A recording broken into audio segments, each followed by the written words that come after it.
à tous. Bienvenue à cette masterclass. Je suis Élodie Hainaut et j'ai en charge la valorisation de l'offre au sein de BPI France Université qui accompagne la montée en compétences des dirigeants et de leurs collaborateurs avec des formations en présentiel et en digital sur tous les thèmes liés au développement et au management des entreprises. J'ai aujourd'hui le plaisir d'accueillir pour cette masterclass Jean-Éric Loisel, qui est responsable de qualité chez Folia Team. Oui, Folia Team. Et qui va aujourd'hui nous parler d'un enjeu crucial et qui nous concerne tous, qui est la cybersécurité et comment protéger ces données et leur authenticité. Alors on va être 45 minutes ensemble et on aura 10 minutes à la fin de cette session pour que vous puissiez lui poser toutes vos questions. Je vous invite pour le son à vous connecter via ce QR code et à écouter avec votre téléphone. Voilà, donc Jean-Éric, ouais. C'est à toi. Merci Élodie. Bonjour, vous m'entendez? Parce qu'ici, on n'a pas l'impression. Mais ouais, c'est bon? Ok, super. Donc Jean-Éric Loisel, moi je travaille chez Folia Team. C'est un opérateur et intégrateur, entreprise française indépendante. On travaille dans les domaines IT, réseau, cybersécurité et télécom. Voilà, et chez Folia Team, moi je suis directeur qualité, donc je m'occupe de nos certifications en sécurité informatique. Et je travaille aussi en tant que consultant pour BPI France sur une mission qui s'appelle le DIAG Cybersécurité. Alors on va parler protection des données, authenticité, et puis on va aussi parler confiance, confiance dans ces données et confiance du dirigeant. Voilà, je vous expliquerai ça. Alors, au programme, je vais faire une petite introduction pour poser le sujet de la cybersécurité, la menace cyber. Et puis ensuite, on va avancer sur finalement comment se protéger. Alors, j'ai mis des mesures, c'est des mesures macro. Première, connaître et maîtriser ces données. La seconde, comment démarrer une démarche de cybersécurité et ensuite progresser et gagner en confiance. Je disais, finalement, ce qu'on va chercher, c'est ça, c'est aller chercher de la confiance. Et puis, on terminera cette masterclass avant les questions et réponses par une petite illustration, une métaphore sur une démarche de cybersécurité. Alors, en termes d'intro, assez classique, quelques chiffres qui donnent l'état de la menace. Alors c'est des chiffres ou de la littérature sur la menace cyber, vous en trouverez beaucoup. Il y a beaucoup de choses qui sont produites. Moi j'ai néanmoins un document favori que je vous recommande, c'est le baromètre annuel du Césin, dans lequel vous avez trouvé la version longue et la version synthétique, voilà, qui est très qualitatif et qui donne ce premier chiffre. 47%, c'est la part des entreprises qui ont signalé avoir été victimes d'une cyberattaque en 2024, donc quasiment une entreprise sur deux. Ensuite, un chiffre, plus 400%, c'est l'augmentation des tentatives de phishing depuis le début de la crise sanitaire. Donc on a une menace qui est en forte croissance chaque année. Ça se poursuit avec en plus une menace qui évolue d'année en année. Voilà, grande nouveauté de 2024, c'était le deepfake. L'intelligence artificielle apporte des nouvelles possibilités, copier la voix, copier l'image. Voilà, donc c'est quelque chose qui continue de se développer. Toujours sur la menace, 6 mois, le temps qu'il faut aux entreprises pour détecter une violation de données. Donc on ne s'en rend pas forcément compte tout de suite. Et en fait, plus il y a de temps qui passe, plus l'impact d'une attaque cyber peut être important. Et puis un autre chiffre, c'est que la cybercriminalité, c'est la 3e économie mondiale, derrière les États-Unis et la Chine. Voilà, c'est dire si c'est lucratif, si ça rapporte. Et donc les pirates ne vont finalement pas se priver. Ça rapporte, donc on continue. Ça se produit tous les jours. Moi, j'ai un client que j'avais en diag qui m'a contacté aujourd'hui, ayant subi une cyberattaque il y a de ça une semaine, un phishing. Et puis à titre perso, mon père s'est fait voler sa carte bleue liée à un vol de données, je pense, chez Free, pas plus tard qu'avant-hier soir. Voilà, donc c'est quelque chose qui est finalement une menace qui est à la fois omniprésente dans le monde professionnel comme dans le monde personnel et qui est en croissance. Et donc il convient, pas forcément par plaisir, mais de s'y intéresser tout simplement pour se protéger. Voilà, alors derrière le chiffre, moi je vais vous raconter 2 anecdotes qui m'ont plutôt marqué dans les diagnostics que je fais auprès des entreprises. 2 cas d'entreprise où ça a été assez frappant. En début de diag, en fait, on va rencontrer le dirigeant, on discute et puis évidemment on discute de ses motivations à faire ce diag cybersécurité. Il y en a un très récent dans le domaine de l'intérim, des ressources humaines, qui raconte en fait qu'il y a 3 ans de ça, en plus on était au moment entre Noël et le jour de l'an, il était en vacances à la montagne et puis il est appelé, alors, je ne sais pas si c'est vraiment la sortie du télésiège, mais à peu de choses près c'est ça, par son responsable informatique qui lui dit voilà, on vient de prendre un crypto-locker, un ransomware, donc toutes les données de l'entreprise sont bloquées. Évidemment, ses vacances sont foutues. Et le témoignage de ce dirigeant d'entreprise, 3 ans après, c'est de dire ça a été et c'est toujours un traumatisme. Et il a réalisé qu'en 3 semaines de temps, l'entreprise qu'il avait montée des années à construire aurait pu disparaître. Alors, par un travail acharné, par l'aide de prestataires, il a réussi à reconstruire ses données et à repartir. Mais c'est une menace et une attaque qui a été extrêmement brutale. Et en fait, au début du diag, quasiment tous les collaborateurs de l'entreprise avec qui j'ai pu discuter sont marqués de cette histoire-là, et le dirigeant particulièrement. Voilà, seconde anecdote, un peu plus joyeuse. Une autre entreprise que je vois en diag, eux n'ont pas subi d'attaques cyber lourdes. Par contre, la dirigeante, finalement, la motivation, c'est la même. C'est dire, je ne veux pas vivre cette situation parce qu'elle l'avait vu, c'est une commissaire aux comptes, et elle avait vu un de ses confrères commissaires aux comptes subir une attaque cyber. Et finalement, se retrouver à appeler tous ses clients pour leur dire, je suis désolé, on s'est fait voler vos données, donc vos données comptables. Imaginez le drame. Et donc, cette chef d'entreprise, elle me dit, moi, je ne veux jamais vivre ça. J'ai vu un de mes pairs, un autre entrepreneur, en larmes parce qu'il avait subi cette cyberattaque et finalement toute la notoriété qu'il avait essayé de construire dans un domaine qui est plutôt confidentiel et une activité de confiance, il ne pouvait plus l'assurer. Donc voilà, donc finalement derrière l'authenticité des données, ce qu'on va chercher à préserver, c'est la confiance du dirigeant dans son entreprise, la confiance de l'entreprise avec ses clients et des clients vers l'entreprise. C'est plutôt ça le sujet moteur de la cybersécurité. Voilà, j'espère que ça vous motive. Une fois qu'on a dit ça, pour terminer cette introduction, un petit mot sur, on parle de protection des données, perdre ses données. Donc qu'est-ce que c'est perdre ses données? 3 types de pertes.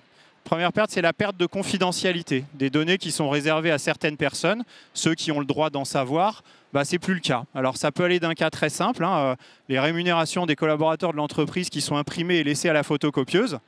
C'est ballot, mais ça peut créer des problèmes dans l'entreprise. Et puis, perte de confidentialité plus importante, des données qui sont exportées dans le public. C'est le cas, par exemple, de mes commissaires aux comptes. Hein. Des données qui sont censées être confidentielles sont diffusées à l'extérieur. On a une perte de confidentialité. Voilà, ou tout simplement, je sais pas, des brevets, des secrets de l'entreprise qu'on ne veut pas voir diffusés. Ça, c'est la perte de confidentialité. Le type d'attaque qu'on a là-dessus, c'est du vol de données.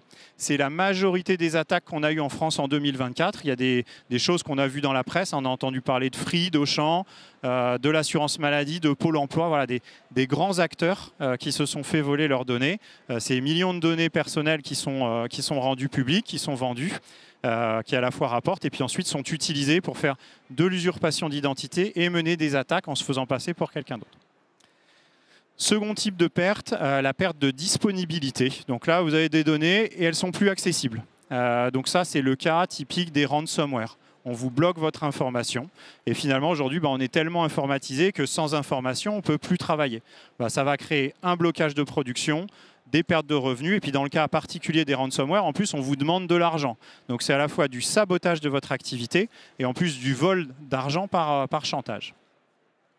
Alors, il faut savoir, dans les ransomware, il y a des cas où la perte de disponibilité peut être définitive. C'est-à-dire qu'il y a des gens qui vous demandent une rançon, vous décidez de payer, ce qui n'est pas le conseil, hein, et finalement, on ne vous les rend même pas. Donc à la fin, vous êtes fait complètement avoir. Vous perdez vos données, vous perdez de l'argent et vous êtes complètement planté. Donc là, on n'est plus dans la perte de disponibilité, on est dans la perte d'intégrité, c'est-à-dire que la donnée, elle a disparu. Donc perte d'intégrité, c'est soit des données qui sont corrompues, soit qui sont carrément détruites. Je reviens sur mes exemples de commissaires aux comptes. La perte d'intégrité, on modifie vos chiffres comptables. Ça devient un peu compliqué de faire un bilan et de produire où on en est. On modifie les données d'une machine industrielle, ces réglages. Ça va vous planter votre production si ces éléments sont clés. Donc voilà les types de perte de données. Ça pose un peu le décor de qu'est-ce que c'est. Et finalement, ça nous fait nous rendre compte que dans tous les cas, que ce soit une grosse perte de données ou une petite, enfin, désolé du langage, mais ça fout la merde, aussi bien l'impression des feuilles de rémunération à la photocopieuse qu'un ransomware. Dans tous les cas, ça va vous créer du trouble et des soucis pour le dirigeant, pour les collaborateurs et pour l'entreprise. Donc, autant se les éviter. Voilà, alors comment on fait? Première mesure, alors je l'ai dit, c'est des mesures macro. À un moment, je parlerai un peu de mesures plus précises, plus techniques, mais moi, je vais vous donner surtout les grandes lignes de comment on attaque. Première recommandation, finalement, c'est de dire, vu qu'on parle de données, c'est quoi vos données? Les connaître et les connaître pour les maîtriser.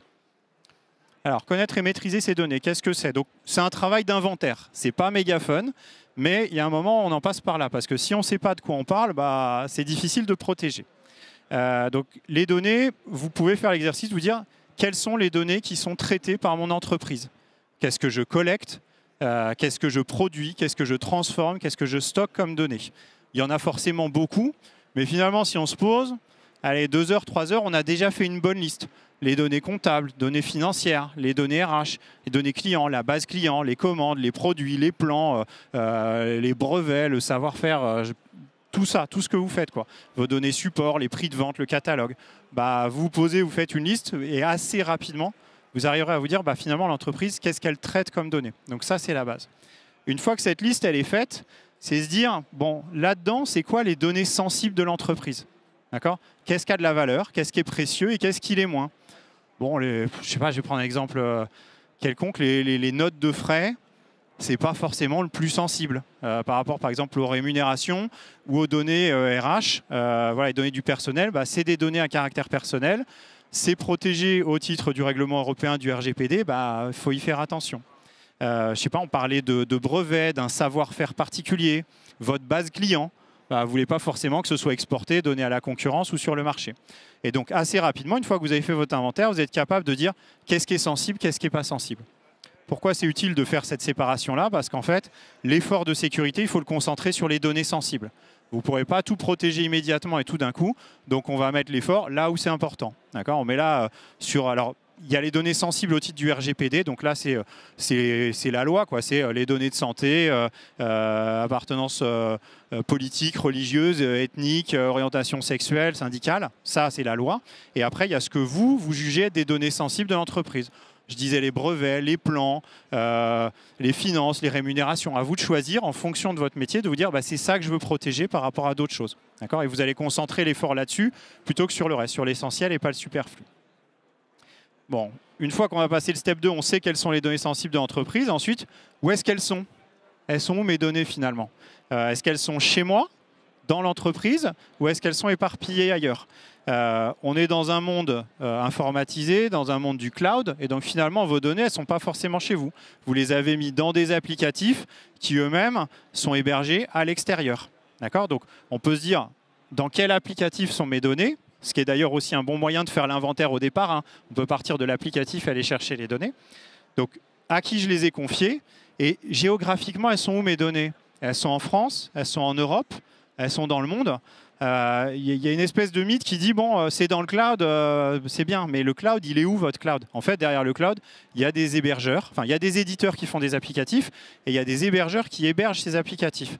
Il conviendrait de se poser la question de dire où est-ce qu'elles sont et est-ce que ça me va? Si mes données elles sont en Allemagne, en Irlande, aux États-Unis ou au Mexique, est-ce que je suis OK avec ça? D'accord? À un moment, on les a mis dans le cloud parce que l'outil il était séduisant, il avait l'air pratique pour le métier, mais est-ce que vraiment, quelques années après, on se dit que c'est le bon endroit pour les stocker?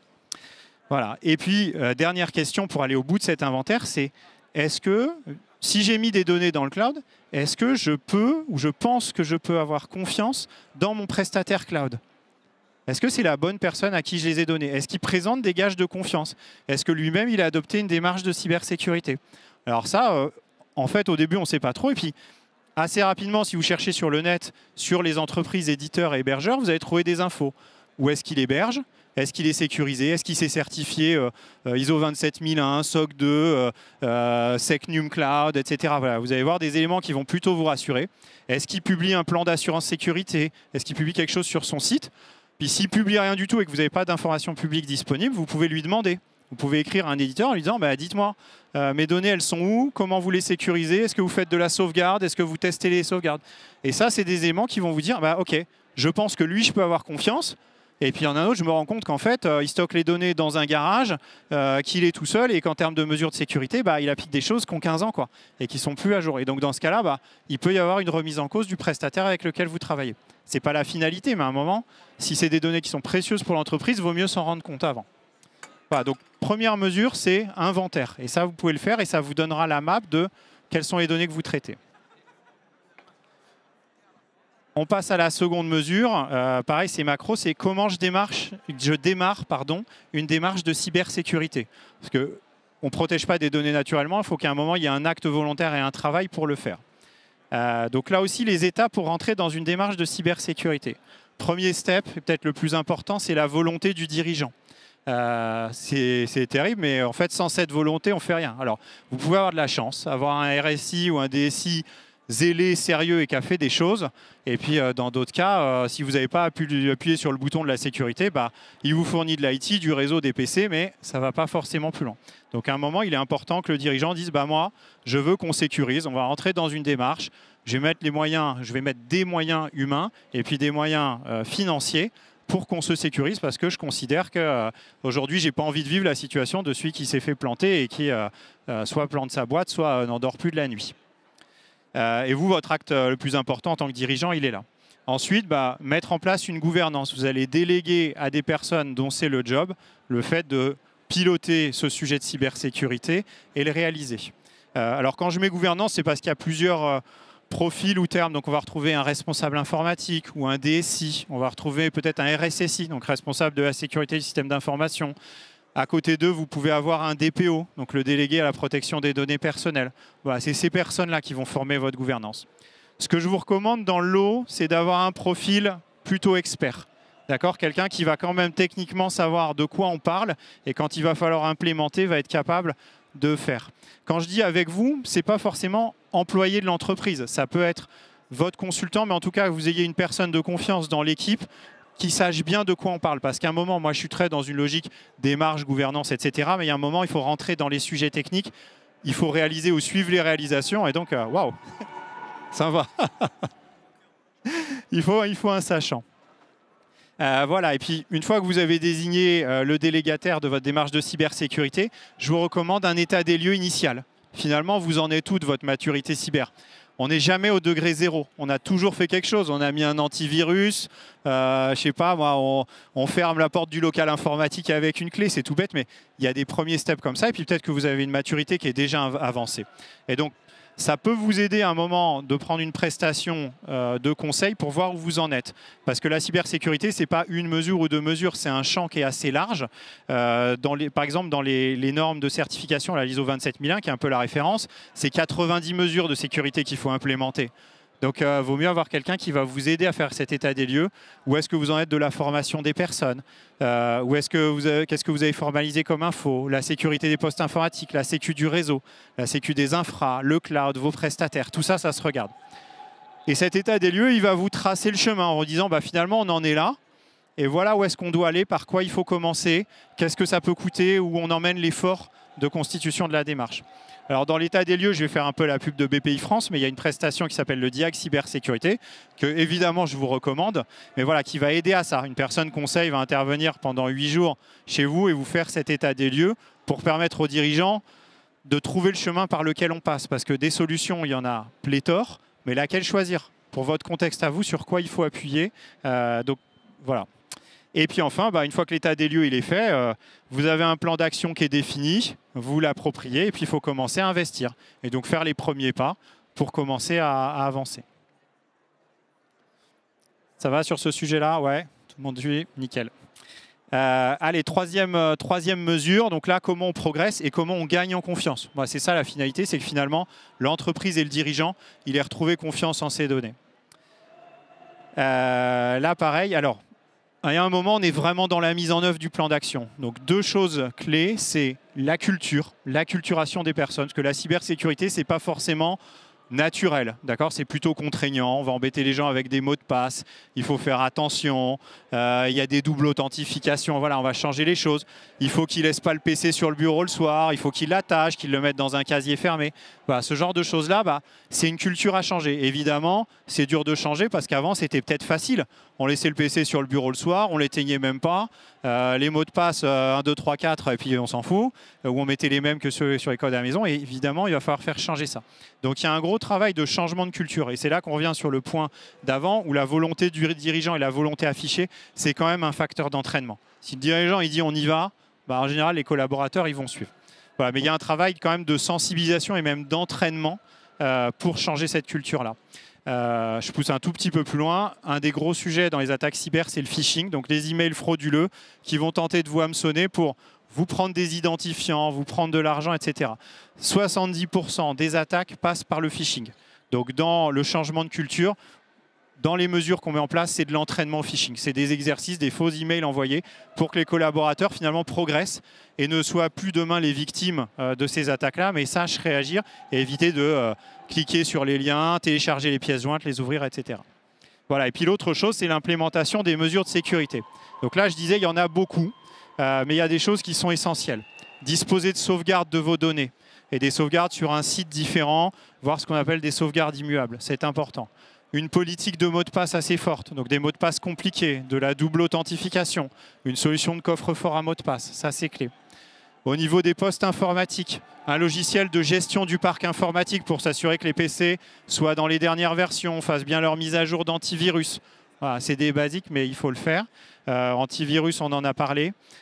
Chiffrement du disque dur du PC, voilà. Équipement des personnes qui font du travail dans les lieux publics ou dans les transports en commun. Un filtre de confidentialité, ça ne coûte pas grand-chose et ça permet de sécuriser.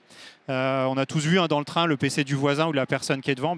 De temps en temps, il y a des personnes, il vaut mieux qu'on évite de voir ce qu'il y a. Des mesures plus techniques sur le réseau, mise en place de firewall, cloisonnement du réseau pour éviter qu'un attaquant puisse se déplacer aisément dans le réseau, de l'authentification des postes. Quand on se connecte chez vous, un extérieur ne doit pas pouvoir se connecter au réseau de l'entreprise, ni par le Wi-Fi, ni par connexion câblée. Voilà, sécurité des infrastructures, pareil, de l'antivirus, du chiffrement, de la gestion des droits. Tout le monde n'a pas droit à accéder à la même information dans l'entreprise. Voilà, et puis beaucoup de routines de l'équipe informatique pour surveiller les nouveaux arrivants, les partants, ceux qui changent de poste, des connexions surprenantes depuis des lieux ou des pays qui ne sont pas appropriés. Voilà, il y a une surveillance qui est continue. Une fois qu'on a fait le build en run, la cybersécu, c'est tous les jours. Surveiller les vulnérabilités qui sont publiées par les éditeurs. Voilà, il y a énormément de mesures. Et c'est là où finalement le conseil au début il vous aide à dire où est-ce qu'on doit travailler, parce que ces mesures-là, vous ne pourrez pas les implanter en 3 mois de temps. Une démarche de cybersécurité, c'est quand même quelques années et quelques milliers d'euros à investir. Une fois que vous êtes bien avancé là-dedans, allez, après 2 ans de travail sur votre cybersécurité, là où on progresse vraiment, c'est quand on s'évalue. Donc là, on fait venir des auditeurs, mais là, c'est de l'auditeur technique qui va venir vérifier l'implémentation. Donc c'est du test, qu'on va appeler du pen test, du test d'intrusion. Depuis l'extérieur, est-ce qu'il arrive à rentrer?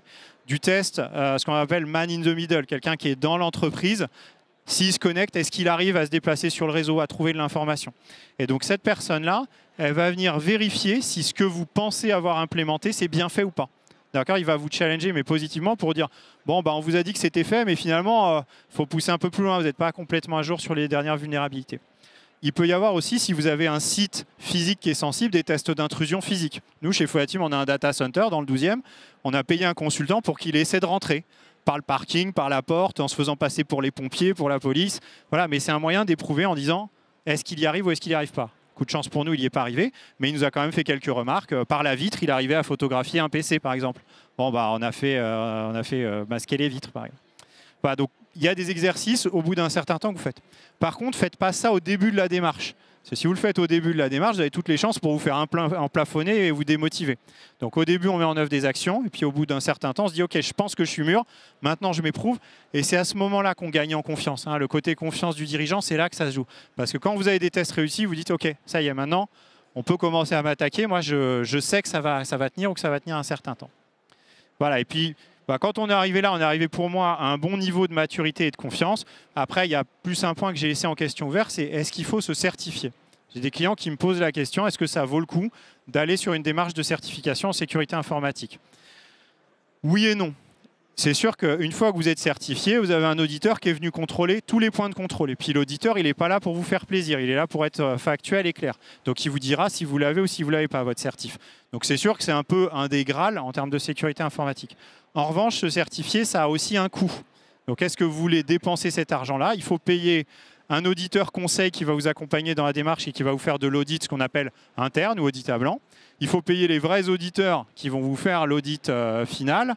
Vous pouvez décider d'investir dans un logiciel qui va vous aider à faire le pilotage. Voilà. Nous, Foyateam, on est 400 personnes. On a certifié certains périmètres de l'entreprise. L'investissement, il est de 80 000 € par an, en régulier. Voilà, est-ce qu'on est prêt à mettre ça dans une certification? Et donc la question qui va en face, c'est est-ce que finalement la certification, elle a une valeur? Est-ce qu'elle vous apporte quelque chose? Dans le domaine d'activité où vous êtes, est-ce qu'il faut être certifié? Est-ce que c'est un plus parce que vous voulez afficher une certaine image de maîtrise? Puis il y a des secteurs où finalement une certification en sécurité informatique, ça ne rapporte pas grand-chose sur votre marché. Je ne sais pas, moi, dans le marché de l'édition. Est-ce que dans l'édition, c'est bien de dire que je suis certifié ISO 27001? Moi, je ne suis pas capable de vous le dire, mais voilà, c'est qu'est-ce qu'on dépense, qu'est-ce que ça rapporte en face? Voilà, donc question à vous poser. Allez, dans les 5 dernières minutes, on va terminer avec l'illustration. Donc là, je n'ai pas été très innovant. J'ai repris une illustration qu'on utilise, nous, chez Folia Team. C'est celle de la forteresse. Alors, j'ai choisi la forteresse de Blaye, qui est au bord de la Gironde, en région bordelaise, parce que mon grand-père m'emmenait la visiter. Donc voilà, petit coup de mémoire à mon grand-père. Qu'est-ce que ça dit, la forteresse? Quand on la voit, là, on a confiance. On est à l'époque mais Renaissance où ça a été construit, c'est plutôt bien en termes de protection. Donc le seigneur ou le roi qui a mis sa forteresse, il a gagné en confiance. Mais là, on est à un état de maturité avancé en termes de sécurité. Sauf que pour en arriver à ça, évidemment, ça ne s'est pas fait aisément. Il a fallu un Vauban qui a fait un plan citadelle en France, il a fallu des architectes, des gens qui ont travaillé pour la construire. Donc déjà, c'est tout un chemin d'élaboration et de construction. Et qu'est-ce qu'elle montre que moi je trouve d'intéressant, cette citadelle, c'est qu'en fait, c'est une espèce de millefeuille de protection, comme en cybersécurité. Il n'y a pas une seule mesure. On le voit, il y a des douves là, autour. Ensuite, on a des premiers bastions, on a des hautes murailles. Côté fleuve, il y a des canons. À l'intérieur, il y a plusieurs habitations. Ils ont séparé. J'imagine que le trésor est un endroit, la zone avec les armes et les munitions à un autre. Il y a des bâtiments, il y a peut-être une zone religieuse avec les reliques du saint, je ne sais pas quoi. Voilà, il y a toute cette logique-là d'identifier finalement qu'est-ce qui est précieux pour la cité qu'on veut protéger. Et une fois qu'on le sait, mettre en place ce millefeuille de protection qui fait qu'à un moment, un assaillant ne va pas réussir à passer. Il y a des gardes, des soldats qui font un tour. J'imagine qu'ils contrôlent l'état des murs pour s'assurer qu'il n'y a pas de fissures ou de points dans lesquels on peut rentrer. Voilà, la cybersécurité, c'est un peu cette image-là. C'est-à-dire qu'à la fin, quand l'édifice il est construit, on peut avoir une bonne confiance dans ce qu'on a fait, mais le chemin pour en arriver là, il est long et c'est un empilement de mesures réfléchies et choisies qui fait qu'on construit cet ensemble-là. D'accord ? Voilà, j'en ai terminé. Est-ce qu'on est dans les temps? On est correct? Ouais, on a un bon quart d'heure. Très bien. Merci beaucoup Jean-Éric pour toutes ces informations et un rappel de toutes ces mesures qui permettent aussi de protéger l'entreprise. On va passer aux questions. Est-ce que vous avez des questions à Jean-Éric ou même est-ce que vous souhaitez nous partager aussi des retours d'expérience? Bonsoir. Ouais. Moi, c'est Burel, étudiant en cybersécurité. J'ai une question. J'aimerais savoir comment on fait pour assurer la sécurité de son smartphone. J'ai pas entendu. Comment on fait pour assurer la sécurité de son smartphone? De son smartphone. Alors, smartphone, c'est un peu plus compliqué qu'un laptop parce que souvent, il va mixer des usages pro et perso. Après, il y a des logiciels en fait, de gestion des smartphones, un MDM, et qui permettent aujourd'hui de segmenter dans le smartphone les usages entre ce qui va être pro et perso. Après, on peut aussi avoir des règles d'entreprise et c'est là que l'entreprise va choisir comment elle veut faire. C'est dire, moi, l'entreprise, je fournis un smartphone à mes collaborateurs, mais il est que pro. Vous ne me mettez pas de perso dessus. Voilà, donc ça se traduit dans la charte informatique. Il y a un volet documentaire et contractuel. Donc il existe des mesures techniques pour limiter ou segmenter l'usage du smartphone dans l'entreprise et des mesures contractuelles. Après, il y a aussi le côté du smartphone perso. Donc ça, tout le monde a un smartphone perso et puis évidemment, il l'emmène dans l'entreprise. Bon, voilà, le minimum, c'est de dire le smartphone perso, il ne peut pas se connecter au réseau de l'entreprise. Souvent, maintenant, dans les entreprises, vous avez du Wi-Fi interne et du Wi-Fi pour les visiteurs. Le smartphone de la maison, il peut utiliser que le Wi-Fi des visiteurs. Il ne peut pas se connecter sur le réseau de l'entreprise. Et donc, grâce à ça, il a un accès Internet, mais pas plus. C'était pour savoir comment les hackers arrivent à accéder aux bases de données alors qu'elles sont sécurisées. Enfin, il y a un mot de passe, un login qui sont dans le serveur et beaucoup de grandes compagnies se font siphonner leur base de données. Alors, je ne sais pas si vous avez entendu, la question c'est comment des hackers font pour accéder à une base de données. En fait, ce qu'ils cherchent à faire, les hackers, à un moment, c'est à rentrer dans le réseau. Donc d'une manière ou d'une autre, donc, soit par de l'usurpation de compte, on a parlé tout à l'heure, ils vont utiliser des données qui ont été volées et essayer de se faire passer pour la personne. Donc c'est faux email frauduleux, phishing, des faux SMS, des appels, etc. pour essayer de capter vos informations. Ou alors, ils vont tout simplement essayer de se connecter en tentant des mots de passe, hein, ce qu'on appelle par force brute ou par librairie, accéder à votre compte, rentrer dans le réseau de l'entreprise, et puis là, ils vont chercher à faire ce qu'on appelle de l'élévation de droits. C'est-à-dire, plutôt que d'utiliser votre compte utilisateur, ils vont aller essayer de trouver les droits d'un admin. Donc, ils vont surveiller ce qui se passe sur le réseau, essayer de trouver des informations sur des morceaux de mots de passe, et puis reconstituer des mots de passe et des comptes d'administrateurs. Puis une fois qu'il est administrateur du réseau, du domaine, il a un accès large, et puis ensuite, il va aller soit chercher des infos d'une base de données, soit bloquer le système, enfin mener l'action frauduleuse qu'il souhaite. Voilà, et c'est en ça que la question des comptes et les politiques de mots de passe sont extrêmement importantes. C'est-à-dire que si vous avez des mots de passe et des comptes qui sont faibles, à un moment, on peut rentrer dans l'entreprise. Donc les bonnes pratiques, c'est une politique de mots de passe qui est forte, de la double authentification, du SSO, outiller les personnes avec un coffre-fort à mots de passe pour qu'ils puissent gérer des mots de passe complexes et différenciés.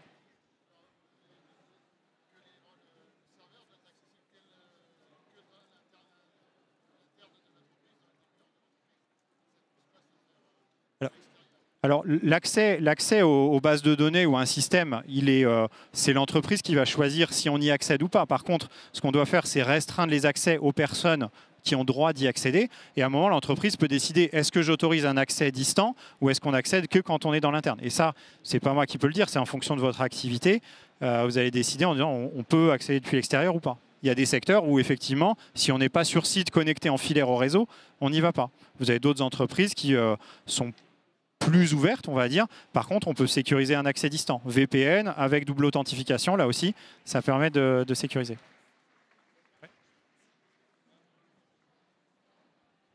Oui, bonjour, merci. J'ai deux questions. Une petite technique, de rien du tout. Est-ce que vous conseillez de regrouper les mots de passe dans un gestionnaire? Vous avez de mots de passe tout centralisés. Il existe des outils comme ça de centralisation. Et la deuxième question, un peu plus business. Est-ce qu'il y a des typologies d'entreprises qui sont favorables, qui sont susceptibles d'être attaquées plus que d'autres? Je veux dire par là, quand on est trop petit, qu'on fait quasiment aucun revenu, on est peut-être moins susceptible d'être attaqué. Quand on est énorme, très protégé, on est moins sensible. Donc est-ce qu'il y a une typologie intermédiaire d'entreprises très très fragiles, quoi? Okay. Alors, sur les mots de passe, effectivement, moi, je recommande que l'entreprise mette à disposition de ses collaborateurs ce qu'on va appeler une application coffre-fort à mots de passe. Donc, ce n'est pas les mots de passe dans le navigateur Internet. D'accord ? C'est une application qui est dédiée à ça, qui elle-même est sécurisée parce qu'en SSO avec de la double authentification, donc on ne va pas y accéder simplement. Et cette application, elle va déjà vous proposer des mots de passe complexes, ce sera mieux que de vous les produire, et ensuite elle va les garder en mémoire et vous les proposer quand vous voulez accéder à telle ou telle application. Et effectivement, on recommande l'usage de ces produits-là. Ensuite, si vous voulez en trouver, vous pouvez aller voir les produits qui sont certifiés par l'ANSSI. Voilà, vous avez des éditeurs français certifiés ANSSI. Je vous orienterai plutôt vers ces solutions-là qu'un produit que vous auriez trouvé sur le marché. Ensuite, la seconde question. La typologie d'entreprise. Alors, on est dans une période où les PME et ETI sont particulièrement attaqués. Depuis quelques années. Pourquoi? Parce que les grandes structures ou les grands groupes ont fait l'effort de sécurisation déjà depuis longtemps. Donc ils sont maintenant plutôt bien sécurisés. Et donc on va attaquer des PME et ETI, mais dans une vision pas forcément ciblée. C'est-à-dire qu'on va taper sur qui on peut et là où on peut trouver de l'argent. Parce que les PME et ETI n'ont pas encore forcément investi le sujet cyber, se sont pas mis à niveau. Et en fait, l'ANSSI le disait ces dernières années, il y a un vrai travail de mise à l'échelle en France pour faire que tout ce tissu d'entreprises PME et ETI soit mieux sécurisé. C'est aussi des cibles privilégiées parce que souvent les PME et ETI sont des prestataires de plus gros organismes, soit organismes publics, soit organismes privés. Et donc les attaques, elles peuvent être menées en fait par le prestataire qui est plus fragile pour attaquer une entreprise plus importante. Soit en plantant le prestataire, qui est un sous-traitant d'un grand groupe et qui le met en difficulté, par exemple sur sa production, soit en utilisant ce biais-là pour remonter. Ça avait été le cas il y a quelques années de l'hôpital sud-francilien de Corbeil. C'était un prestataire qui avait été utilisé pour usurpation de compte et remonter et faire passer le ransomware sur l'hôpital. Alors, on a l'impression que les cyberattaques se jouent finalement toujours de nouvelles ruses. Comment est-ce qu'on fait, comment l'entreprise fait pour se tenir à jour et toujours en fait à la pointe pour se protéger? Alors, ouais, et à quelle fréquence aussi? Effectivement, la menace cyber, elle évolue. Je disais par exemple en 2024, l'arrivée du deepfake. Et donc en fait, c'est un travail qui est continu. de se tenir à jour en termes de sécurité. Ça veut dire qu'à la fois, dans les routines de l'entreprise, il y a un travail de rituel régulier pour vérifier que ce qui était bon il y a un mois, c'est encore bon un mois après. Et il y a aussi un travail de veille justement sur la menace et sur les technologies. Et ça se fait en fait au travers de communautés. Alors, l'entreprise elle-même peut décider de faire de la veille ou elle peut la déléguer à ses prestataires. Mais c'est important que dans votre système, dans votre gouvernance, il y ait des gens qui participent à des clubs, les Clusif, Clusir, des groupes comme ça qui leur permettent de se tenir au courant des évolutions et puis aussi lire la littérature. Moi, je mentionnais le baromètre du Césin, mais vous avez des rapports annuels de l'ANSSI ou d'autres organismes qui sont utiles à lire pour se dire, tiens, comment c'est en train d'évoluer. Bonjour, moi j'ai une toute petite entreprise, donc j'ai pas de DPO et de services informatiques et je gère des données sensibles de particuliers. Comment est-ce que je peux les rassurer? Quel label je peux mettre? Qu'est-ce que je peux mettre sur mon site et sur mes documents commerciaux pour dire que je suis calé en cybersécurité et qu'ils craignent rien? Alors, avant de mettre un label, il faut déjà mener les actions. Voilà, donc ça, si vous n'avez pas de DPO, de RSI, etc., il faut le faire au travers de votre prestataire informatique. D'accord ? Que votre prestataire, vous vous assuriez auprès de lui, qu'est-ce qu'il a mis en place comme mesure de sécurité. Voilà. Et s'il n'est pas capable de vous le dire, allez chercher une entreprise qui est experte dans ce domaine-là et qui, en mode mission, va vous accompagner et vous faire l'état des lieux. Une fois que vous vous dites, OK, j'ai des mesures de sécurité qui sont en place, forcément, vous n'avez pas tout mis, mais vous dites, j'ai déjà des choses, sans forcément vous labelliser, déjà, vous pouvez publier cette information sur votre site web. Dans la présentation de l'entreprise, vous pouvez avoir un encart, un chapitre en disant, au fait, comment on sécurise les données, on fait de la sauvegarde, on héberge à tel endroit, on utilise des applicatifs reconnus, qu'on pignon sur rue. Voilà, trouvez finalement ce que vous voudriez dire à vos clients s'ils vous questionnent sur la sécurité pour les rassurer. Et il y a beaucoup d'entreprises qui font ça. Moi, quand je suis sur un diag, je vais chercher beaucoup d'informations et on voit il y a des boîtes qui publient et c'est toujours bien quand ils disent voilà ce qu'on fait en termes de sécu. Quand il n'y a rien, finalement, on est incapable de savoir. Alors, bon, on espère, quoi. On croise les doigts. Comment ? Un prestataire informatique, ça peut être Google. Alors, Google, c'est à la fois... Étant donné que c'est ma boîte professionnelle. Alors, Google, ça ne va pas être un prestataire qui va vous conseiller et qui va faire pour vous. Par contre, Google, vous pouvez utiliser des outils Google. Vous avez Google Workspace, vous avez de l'hébergement Google. Bon, Google, hormis que c'est américain, donc ça prête à discussion, c'est plutôt sécure. C'est des gens sérieux. Donc, moi, des clients qui utilisent soit du produit Microsoft ou Google dans le Workspace, en termes de sécu, c'est pas gênant, au contraire.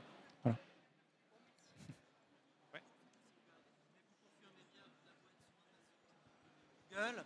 Si on gère mal ses mots de passe, on est quand même exposé. Exactement. On bénéficie de la sécurité générale d'Amazon ou de Google, mais... Ouais, si, bien que vous ayez un hébergeur et des applicatifs, si vous, finalement, en tant que propriétaire d'un applicatif et administrateur de l'applicatif, vous êtes, on va dire, laxiste sur le sujet des comptes, vous pouvez complètement vous faire avoir. Alors, laxiste sur le sujet des comptes, c'est à la fois les mots de passe, l'utilisation des comptes dans l'entreprise. La règle, c'est de dire les comptes, c'est individuel et nominatif.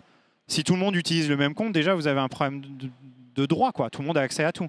Ensuite, si jamais tout le monde a son compte, quel droit vous autorisez aux personnes dans l'application? Est-ce que tout le monde a les mêmes droits et accès à toute l'information ou est-ce que vous segmentez ça en fonction de profil? Donc, effectivement, vous avez un rôle là-dedans. L'avantage que vous avez si vous travaillez avec des grands éditeurs et hébergeurs, c'est qu'en tout cas, ils gèrent la sauvegarde. C'est-à-dire que si vous êtes planté, que vous perdez vos données, etc., ils pourront vous les restaurer. Mais la sauvegarde, ça ne va traiter que les sujets de données corrompues ou les sujets de données non disponibles. Par contre, la confidentialité, si vous avez des craintes de confidentialité, Google ne vous assure pas la confidentialité. Si les données sont volées, elles sont volées. Et ça, il ne pourra pas vous les re-rendre confidentielles.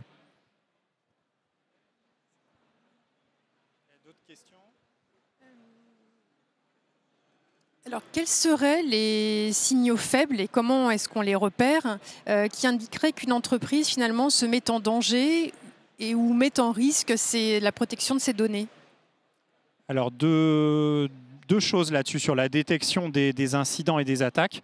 Il y a une première chose, je parlais d'acculturation tout à l'heure. Dans la culture de l'entreprise, en termes de cybersécurité, il faut que les personnels vous alertent quand il y a un incident. il ne faut pas qu'un incident il soit caché. Sinon, c'est un signal faible qui n'est pas repéré. Donc dire, il s'est passé quelque chose de bizarre quand je me suis connecté à un logiciel. J'ai vu une fenêtre étrange apparaître sur mon poste. J'ai téléchargé une pièce jointe qui j'aurais pas dû, etc. Tout ça, ça doit être rapporté aux équipes informatiques et de sécurité pour détecter au plus tôt. Donc ça, c'est le premier élément qui permet de détecter. Et ensuite, le second, c'est des mesures techniques et automatisées, des logiciels qui vous aident à gérer ça. Qui vont faire de la détection pour vous et qui vont vous remonter des alertes. Donc c'est de la supervision et de la détection d'alertes, de connexions anormales, etc. Et alors, combien de temps il faut pour une entreprise finalement pour monter en maturité sur ce sujet de cybersécurité? Ouais, alors vous avez peut-être entendu, hein, moi les échéances que je donne sur des diags, c'est au moins 2 ans pour commencer à avoir significativement progressé. Après, c'est un travail qui va durer 3 ans, 4 ans, et puis ensuite qui va arriver à un niveau où vous serez dans du maintien. Mais voilà, il faut être dans l'idée. En tout cas, ça ne va pas se régler en 3 ou 6 mois. C'est un peu plus conséquent que ça. Ensuite, c'est forcément variable, fonction de la taille de l'entreprise, de sa complexité, de ses implantations. Mais voilà, une démarche de cybersécurité, vous êtes quand même parti pour quelques années pour y faire une mise à niveau importante. Y a-t-il d'autres questions ou retours d'expérience?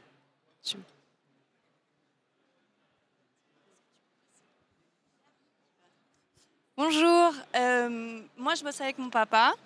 C'est donc une entreprise qui date un peu et l'informatique n'est pas nécessaire au sein de l'entreprise. On est dans l'artisanat, seulement forcément la numérisation, tout ce qui est fiche patient, tout ça, confidentialité. Bien que ça ne soit pas nécessaire, ça devient plus pratique et un peu de toute façon normé de nos jours. Moi, comment je peux faire à l'heure actuelle pour l'aider, pour me former, moi, de mon côté, sans que ça devienne une partie prenante de mon métier, parce que ce n'est pas vers cet aspect-là de l'entreprise que je me dirige. Comment je peux faire pour me former et l'accompagner au mieux dans tout ça? Alors, première chose, si votre activité nécessite peu d'informatisation, tant mieux. Moins de données, moins de risques. Donc ça, c'est plutôt une bonne chose. Tout ce que vous n'avez pas besoin de passer en informatique, c'est des soucis en moins en termes de cybersécurité.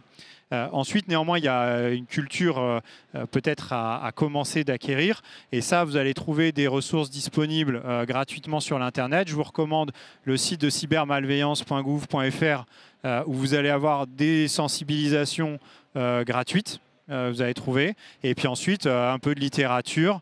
L'ANSSI s'est poussé, mais après, l'ANSSI a produit un guide qui est pas mal pour les petites structures. Il y a le grand guide de l'ANSSI qui s'appelle le guide d'hygiène, qui est très complet mais assez conséquent. Et ensuite, il y a un guide qui est plutôt dédié pour les TPE, PME sur la dizaine ou douzaine de mesures recommandées. Voilà, ça peut être pas mal pour déjà vous mettre à niveau, vous mettre sur le sujet et en parler. Voilà, je crois qu'en termes de ressources, on avait... sur la présentation, voilà, un petit lien vers l'université BPI France. Gratuitement en ligne, vous pouvez faire un autodiag auprès de BPI France aussi, sur le volet cybersécurité. Donc c'est des éléments qui vont déjà vous faire rentrer dans le sujet. Oui, effectivement, profitez-en parce que ce sont des ressources qui sont à votre disposition et qui sont vraiment qui sont entièrement gratuites. Et donc, il y a toute une thématique sur la cybersécurité qui vous permet aussi de vous acculturer et de sensibiliser vos équipes. Et puis, on a effectivement le diag cybersécurité qui vous permet d'avoir recours à un consultant et d'être accompagné sur ce sujet. On va arriver à la fin de cette masterclass. Donc, un grand merci à Jean-Éric pour ce sujet et merci à tous pour votre participation. On laisse aussi les coordonnées de Jean-Éric si vous souhaitez continuer à lui poser des questions. Voilà, en général, je réponds si vous me contactez par LinkedIn ou email. Voilà. Merci à tous. Merci à tous. Bonne fin de journée.